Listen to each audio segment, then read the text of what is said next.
আসসালামু আলাইকুম। আজকে আমাদের ফ্রাইডে স্পেশাল মেনু ছিল অ্যারাবিয়ান মাটন মেহেন্দি অথবা খ্যাপসা যেটাই বলেন। তো এখানে হচ্ছে আমি আজকে আপনাদের সাথে শেয়ার করব কিভাবে আমি মেহেন্দিটা আর কি রান্না করলাম। তো আপনারা সেটাই দেখবেন। এখানে 3 কেজি প্লাস মাংস ছিল। এটা হচ্ছে মাটন।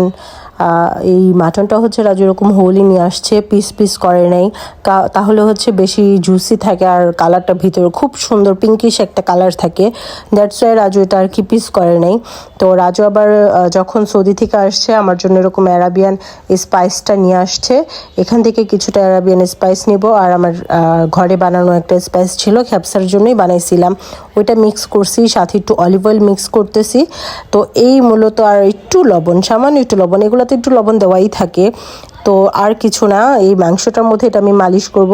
এটা জাস্ট উপরেই একটা ফ্লেভার আসবে, মাংসের ভিতরে কোনো স্মেল যাবে না।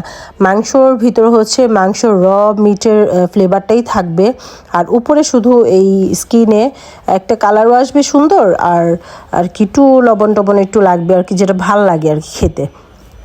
তো এটা আমি সুন্দর করে মাখায় নিচ্ছি। এরপরে এটা আমি সুন্দর করে যেন কোথাও বাকি না থাকে এইরকমভাবে আর কি মাখাইতে হবে, এটা যেন কোনো দিকে হচ্ছে বাকি না থাকে। হাড্ডিগুলোর ভিতরে গেলে হাড্ডিগুলো খেতেও খুব মজা লাগবে, যেহেতু আমি অনেকক্ষণ প্রায় হচ্ছে 3.5-4 ঘন্টার মধ্যে আমি স্লো কুকে দিয়ে দিয়েছি। আমি ঘুম থেকে উঠে এটা ম্যারিনেশন করছি যেন আমরা দুপুরবেলা এটা খেতে পারি, লেট না হয়। ফ্রাইডেতে চেষ্টা করি হচ্ছে একটু আর্লি হচ্ছে সবাই একসাথে, রাজু নামাজ পড়ে আসার সাথে সাথেই হচ্ছে সবাই আর কি লাঞ্চ করার ট্রাই করি অলওয়েজ। তো এদিকে আমি সুন্দর করে আর কি মশলাটা মাখানোর পর একটা ফয়েল নিব। ফয়েল নিয়ে হচ্ছে আমি সুন্দর করে এটা র্যাপ করে দিব। এরপর হচ্ছে একদম দমে রাখা হবে। আর এই মশলাটা ম্যারিনেশন করার পর আমি অনেকক্ষণ প্রায় হচ্ছে হাফ অ্যান আওয়ারের মতো আমি আর কি ঢেকে রেখে দিছিলাম বাহিরে, যে একটু ভিতরে আর কি যতটা সোক করতে পারে মশলাটা। তারপরে যে ফয়েলটা আমি নিচ্ছি, সুন্দর করে আমি এটা মোড়াবো যেন এটার ভিতরে যে স্টিমে পুরোটা রান্নাই হবে, স্টিমে যেন কোনোভাবেই বাহিরে ধোঁয়াটা চলে না আসে। আর এই মাংসর ভিতর থেকে একটা পানি বের হয়, আপনারা সবাই জানেন। তো এই মাংসর পানিটা দিয়েই হচ্ছে এটা রান্না হবে, কোনো আদার্স পানিও যাবে না, কিছুই যাবে না, মানে পুরোটাই হচ্ছে একদম ওভেন প্রুফ যেরকম হয় না, ভিতরে আর কি কোনো আর কি পানি বা কিছু থাকে না, ওরকম টাইপের মাংসর পানিটা দিয়ে। এই যে দেখেন আমি একদম খালি একটা পেন বসাইছি, কোনো পানিও দিই নেই, তেলও নেই, কিচ্ছু না। এখন আমি এটা ঢুকাইতে যে এটা কিন্তু অনেক বড়, প্রায় হচ্ছে 3 কেজি চালের রান্না হয়, এইটার মধ্যে ঢুকতেছিল না। আমি একদম মানে অবাক হয়ে গেছি যে এত বড় মাংস এটা ঢুকতেছে না। তারপর এর চেয়ে তো আরও বড় ফ্রাই প্যান, যেটাতে আমি 4.5 কেজি পর্যন্ত আমি পোলাও রান্না করতে পারি, সেই বড় ফ্রাই প্যানটা আমি নিলাম। নেওয়ার পর আমি ওইটার ভিতরে তারপর আমার বসাইতে হয়েছে। এরপর একেবারে ওভেন প্রুফের মতো প্রথমে হচ্ছে 20 মিনিটের মধ্যে একদম হাই হিটে জাল বাড়ানো ছিল যেন মাংসের ভিতরে গরমটা ঢুকে। তারপর এখানে হচ্ছে আমি পোলাওটা রান্না করার জন্য বাদাম, কিশমিশ, তারপর বাকি যে স্পাইসগুলো ছিল দেখেই আপনারা বুঝতে পারতেছেন ওইটা হচ্ছে জিরার গুঁড়া না, ধনিয়ার গুঁড়া ছিল। আর জিরা আর মৌরি দিয়েছিলাম আস্ত, স্টার মশলা, খুব নর্মাল মশলা, ওরকম আহামরি কিছুই না, কিন্তু এগুলো দিতেই হবে। তো এদিকে হচ্ছে আমি হালকা করে পেঁয়াজটা ভেজে নিলাম। এরপর আমি ওই যে ওইটা খুব সুন্দর করে হাত দিয়ে আর কি ভেঙে নিতে পারছিলাম, বাট এটা আমি ভাঙতে পারতেছি না। তারপর একটু হালকা এটা কিন্তু ড্রাই লেমন, হ্যাঁ, এটাও রাজু হচ্ছে সৌদি থেকে নিয়ে আসছে। আর যারা আপনারা দিতে পারবেন না, মানে সৌদি থেকে এটা আর কি আনা সম্ভব না, আপনারা হচ্ছেই করবেন, মানে নর্মাল লেবুই দিয়ে দিবেন। তো এদিকে আমি শাহি টুকরা বানাবো ডেজার্ট হিসেবে। তো এখানে আমি ঘিয়ের মধ্যে শাহি টুকরা রুটিটা আর কি ভেজে নিচ্ছিলাম। আমি নেপাল থেকে অনেকগুলো ঘি নিয়ে আসছিলাম, অনেকগুলো। তো ওই ঘিটাই হচ্ছে, ওরা প্রচুর ঘি খায় নেপালিরা, একটু প্রাইসটাও একটু কম তুলনামূলক। তারপর ওইটা আর কি নিয়ে আসছে, ওইটা দিয়ে আমি ভাজতেছি।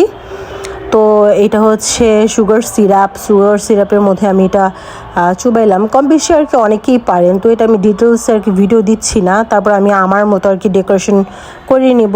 তো ওইদিকে কিন্তু আমার রাইসের যে পানিটা, আমি যে ব্ল্যাক লেমন এগুলো যে দিলাম, ওইগুলো অলরেডি এখানে বয়েল হচ্ছে আরেকটা পাশে। আরেকটা সাইডে হচ্ছে আমি এগুলো ডেজার্ট আর কি রেডি করে ফেলতেছি, যেহেতু আমার ফ্রিজে রাখতে হবে ঠান্ডা হওয়ার জন্য। আর এদিকে আমি একটু বাগার দিয়ে নিচ্ছি, আর নিচে হচ্ছে কয়লা, মানে একটু স্মোক দিব। তো কয়লাটা আর কি নিচে হচ্ছে, আর উপরে হচ্ছে আমার বাদাম আর কিশমিশ ঘি দিয়ে বাগার দিচ্ছিলাম। এই বাগারের ফলে অনেক সুন্দর একটা ফ্লেভার আসে রাইসে, খুবই সুন্দর। এটা মানে বোঝানো যাবে না, কিশমিশ আর বাদামের ফ্লেভারটা ঘিয়ের সাথে মিক্স হয়ে যায়। তারপর হচ্ছে আমি মাংসটা কিছুক্ষণ পরই হচ্ছে আমি যে মাংসটা খুলে সুন্দর করে দেখবো যে মাংসটার কী অবস্থা। আমি আবার শেষের দিকে একটু সুতা দিয়ে বেঁধে দিছি, দেখতেছিলাম অনেক বেশি সফট হয়ে গেছে, একদম খুলে খুলে যাচ্ছিল। তারপর আমি একটু টাইট করে বেঁধে দিছিলাম যেন আর কি খুলে না পড়ে, তাহলে দেখতে সুন্দর লাগবে না। দেখেন আপনারা আর কি আপাতত যে লুকসটা হয়েছে সিদ্ধ হওয়ার পর, মানে দেখে কিন্তু বোঝা যাচ্ছে, মানে আমি ধরতেও ভয় পাচ্ছিলাম যে এত নরম হয়েছে। দেখে বোঝা যাচ্ছিল যে অনেকটাই সফট হয়েছে, তাই না? তো এরকমটাই হচ্ছে হবে, আমি এটাই চাইছি। বাট আলহামদুলিল্লাহ অনেক লং টাইম লাগলেও এটাই হয়েছে, মানে সফট একদম, ধরার সাথে সাথে খুলে আসবে। আমি যে কি আলতো করে এটা আর কি বসাইছি, হাড্ডির যে মানে মাংসর যে হাড্ডিগুলো ওইগুলো অটোমেটিক্যালি আর কি খুলে যাচ্ছিল, এত সুন্দর হয়েছে। নর্মালি যে আমরা দুবাইতে গিয়ে যে খাইছি, তারপর সৌদিতে যা খাওয়া হয়েছে এরকমটাই ছিল, মানে এরকম সফটই থাকে অলওয়েজ। আর মাংসর ভিতরে এক ফোঁটাও হচ্ছে দেখবেন আপনার ঝোল থাকবে না, মানে মাংসর যে হাড্ডির যে রস সেটা সমস্ত কিছুই মাংসতে চলে আসে, আর হাড্ডিটা ফোম ফোম হয়ে যায়। তারপর যে কয়লাটা আমি দিয়েছিলাম সেই কয়লাটা দিয়ে একটু উপরে ঘি দিব, ঘি দিয়ে আমি একটা স্মোকি ফ্লেভার দিয়ে এইভাবে আমি আরও হচ্ছে আপনার 20 মিনিটের মতো রাখবো। 20 মিনিটের মধ্যে আমি আবার আজকে যেহেতু ফ্রাইডে একসাথে খাওয়া দাওয়া করবো, শাওয়ার টাওয়ার নিয়ে নিলাম, ফ্রেশ হলাম। তারপর এই হচ্ছে আমার ডেজার্টের ফাইনাল লুক।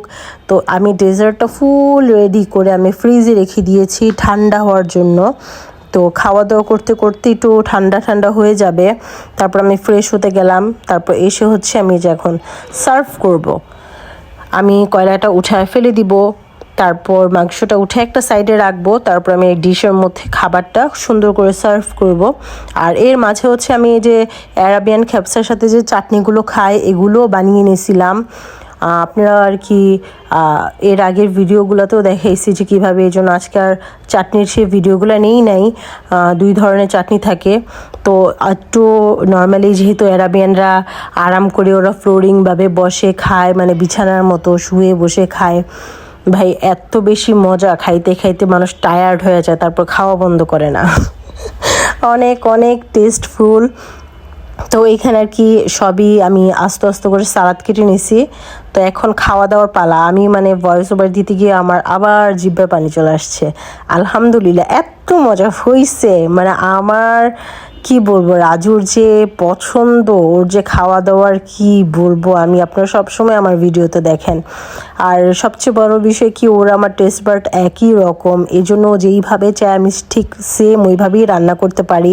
মাংসর কালারটা একদম পিঙ্কিশ কালার, বললাম না যে এরকমটাই থাকবে কালারটা, মানে আমার জামাই দেখে একদম ফিদা হয়ে গেছে, মানে এত মজা লাগছে ওর কাছে। দেখেন ওর এক্সপ্রেশনটা দেখেন, মানে ও যেরকমটা চাইছে যে ধরার সাথে সাথে খুলে আসবে, কিন্তু দেখতে আস্ত থাকবে।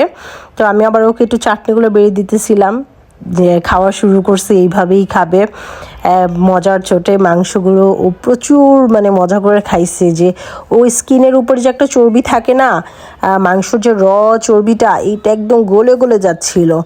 তো সবাই হচ্ছে মানে ঘরে এভাবে করে বানায় খাবেন।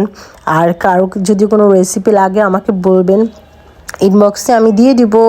তো এখানে এখন আর কথা বলতে পারতেছি না, খাওয়া দাওয়া করতে হবে আমারও। দেখেন কি অবস্থা, মাংসটা মানে কাছের থেকে দেখাচ্ছিলাম, এতটাই আর কি নরম। মানে আমার কাছে মনে হইতেছে কি যে ইজিলি রাজু তো বলে যে আমি একাই এটা পুরোটা খেয়ে ফেলতে পারবো। এখন খাওয়া দাওয়া শেষ, ডেজার্টের পালা। ডেজার্টটাও আলহামদুলিল্লাহ অনেক মজা হয়েছে। মজা শুধু আমার মুখে না, আমার ছেলের এক্সপ্রেশন দেখলেই বুঝতে পারবেন, মানে আমার ছেলেও বলতেছে মা অনেক অনেক মজা হয়েছে। তো আমি মনে করি রান্না হচ্ছে একটা আর্ট, সেটা আপনি মন দিয়ে করলে অবশ্যই মজা হবে, অবশ্যই মজা হবে। তো আজকের ভিডিওটা আমার এই পর্যন্তই ছিল, দেখা হবে নেক্সট কোনো ভ্লগে। সেই পর্যন্ত সবাই ভালো থাকবেন, আল্লাহ হাফেজ।